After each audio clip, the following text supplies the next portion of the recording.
Hi friends எல்லாருக்கும் இன்னைக்கு healthy and டேஸ்டியான கருப்பட்டி கோதுமை ரவா கேசரி எப்படி செய்கிறதுன்னு தான் பார்க்க போகிறோம்.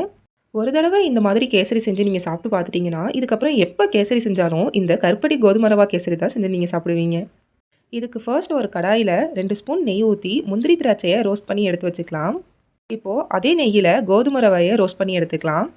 கோதுமை நல்லா ரோஸ்ட் ஆனதும் ஒரு பிளேட்டுக்கு ட்ரான்ஸ்ஃபர் பண்ணிக்கலாம்.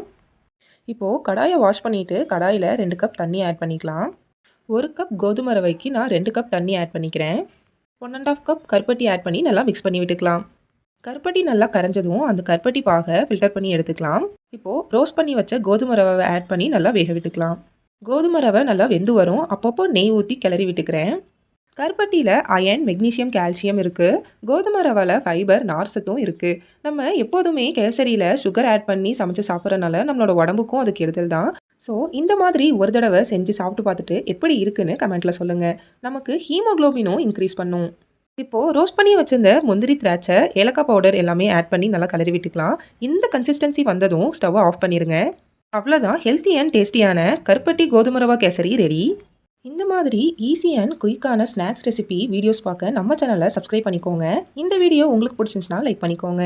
இதே மாதிரி இன்னொரு வீடியோவில் பார்க்கலாம். Tata, bye bye.